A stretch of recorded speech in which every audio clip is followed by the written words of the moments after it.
Back in their college days, Nicholas managed to win Alice over with a natural, effortless charm that quietly made some of her friends envious. At first Alice wasn't impressed. She thought he was a little odd, quirky even. But fate kept bringing them together, and over time she began to see him differently. The traits she once found strange slowly revealed a warm-hearted, genuine side of him she hadn't noticed before. What initially seemed offbeat was actually kindness in its purest form, wrapped in an unusual package. Eventually, Alice came to realize she'd misjudged him. Nicholas might have been exactly the kind of person she'd been hoping for all along, she just hadn't recognized it at first. Their awkward start faded into a distant memory, and by the time they tossed their graduation caps into the air, they were completely inseparable. 3 years into their relationship, Nicholas didn't think twice. He proposed and Alice said yes with glowing joy. They both agreed to wait before starting a family. They wanted time to fully enjoy life as a couple before diving into the responsibilities of parenthood. However, their choice didn't go over well with their parents, who never missed a chance to hint, or outright complain, about wanting grandchildren. Nick and Alice would usually laugh it off. It was easier to joke than to repeat the same reasoning again and again. Not long after, Alice landed a job through a connection in her family. The role was a great fit for her skills and happened to be at a nearby factory. To her delight, the job turned out to be more fulfilling than she ever imagined. She especially loved the variety, each day brought something new. Even on the days she came home exhausted, there was a deep sense of satisfaction. She'd often share every detail with Nick over dinner, describing her day with bright enthusiasm. One evening while they ate together, Alice casually mentioned an upcoming business trip, 3 weeks long. She'd be staying with an old classmate during her time away. "Sorry to leave you to handle everything here," she said with a small, apologetic smile. "I promise I'll make it up to you when I'm back. I'll even help you catch up on your studies." Nick nodded, a mix of pride and loneliness flickering in his eyes. He was genuinely happy for her. She had worked hard for this kind of opportunity. Still, the thought of spending 3 weeks alone in their apartment weighed on him. But he knew this was something she couldn't miss. When he asked when she was leaving, Alice said her flight was scheduled for the end of the week. Once she landed in the capital, her old friend Jane and Jane's partner, Nate, were there to greet her. Jane was thrilled. It had been years since they last spent time together, and she was eager to catch up. Time flew by quickly. The job was demanding, packed with meetings and new challenges that pushed Alice to her limits. By the end of most days she could barely keep her eyes open, often falling asleep the moment her head hit the pillow. Jane tried to rearrange her own schedule so they could hang out more, but it wasn't always possible. Still, there was one night, one that Alice would come to deeply regret. "Got the day off today?" Nate asked over breakfast. Alice nodded. "How about we head out tonight?" he suggested. "Grab some drinks, maybe watch a movie?" Jane shrugged. "Yeah, sounds fun." Alice smiled and agreed.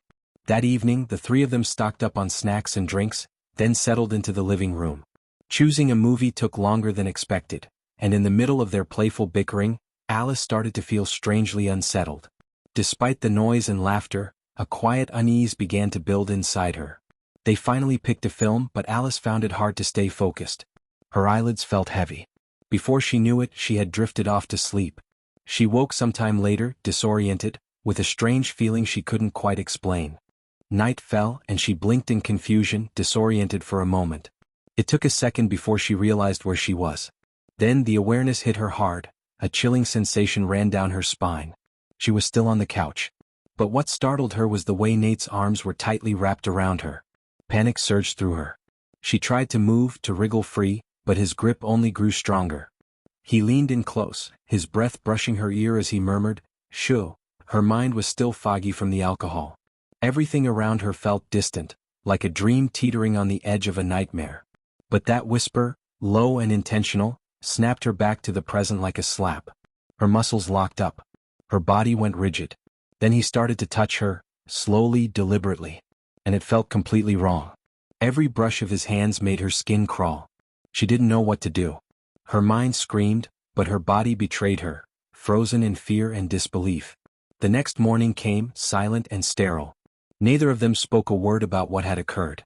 The air between them was thick with everything left unsaid. They went about their day as if nothing had happened. Alice didn't say a thing. She tried to convince herself it wasn't what it felt like. Maybe it was a drunken mistake.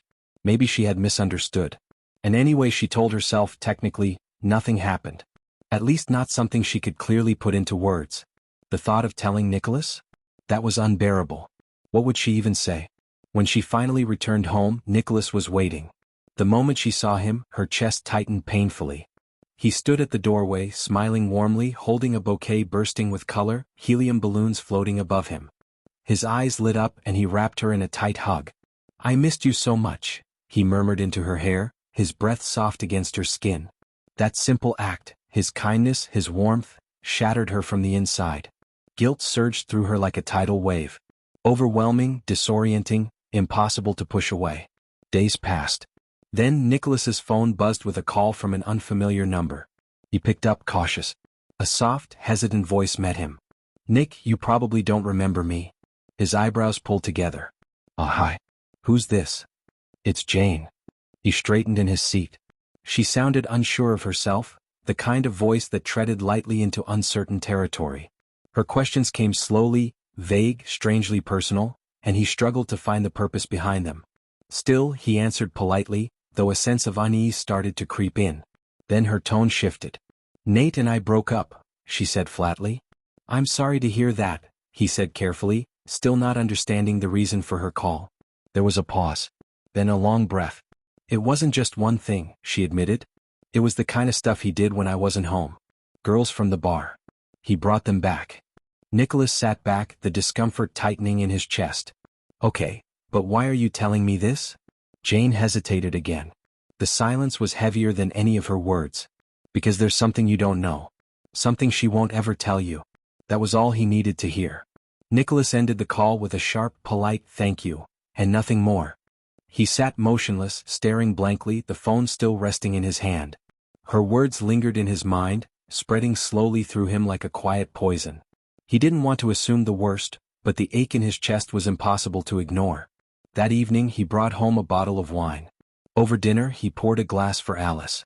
She looked at him with a hint of surprise before accepting it, offering a faint smile that never quite reached her eyes.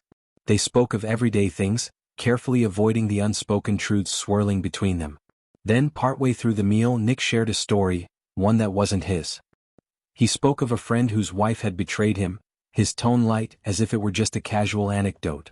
But his eyes stayed locked on her, searching for any trace of guilt, any flicker of recognition. Alice listened without emotion, her face unreadable. She nodded in sympathy, her features calm, not betraying a single feeling as the story unfolded. Just as the silence began to settle between them again, Alice's phone buzzed. She looked down and her face went pale. A message from Jane. "I told your husband everything and more." The word struck hard. Slowly she raised her head, meeting Nicholas's gaze. In that instant she realized why he had brought up the story. He already knew. What did she send? His voice was quiet, steady but heavy with meaning. Tears began to well in Alice's eyes. "I'm sorry," she whispered, barely audible. Panic flooded her and she moved to stand to escape, but Nick reached out and stopped her with a simple, gentle motion. His eyes stayed on hers. "Is there something you want to tell me?" he asked softly. Alice nodded, trembling. But the words caught in her throat. Everything inside her was unraveling, and the silence that followed was thick with everything they hadn't said. Nicholas's thoughts were chaotic, sharp, unraveling in the quiet hum of the room as time ticked on, indifferent to their collapse. Finally he spoke. "I'll leave." His tone was even, but the pain behind it was unmistakable. Alice couldn't stop the tears now, but he didn't reach for her. He simply stood. His mind was made up. The apartment, a gift from Alice's parents, had always been hers. Now it was only hers. Nicholas packed a bag that night and left, crashing at a friend's place while he tried to figure out what came next. The divorce came quickly, quiet, bitter, and final. A silent ending to what had once been a radiant love. In the weeks that followed, Alice didn't marry again. She tried dating but nothing lasted. Every new connection faded before it could become something meaningful. Her friends, once close and constant, began to drift away as the truth spread. Trust vanished. No one looked at her the same. Her work became the only place where she felt useful. She buried herself in her job, keeping her mind busy with tasks and to-do lists. But every evening, when the city lights flickered on and the world grew quiet, she was left alone. That's when the silence became loud. That's when the wine came out. Glass by glass, she tried to drown the voice that reminded her of what she'd lost. But no matter how much she drank, the bitterness didn't leave. the guilt stayed. Each night she sat with her memories. A woman once surrounded by love and light, now left only with echoes.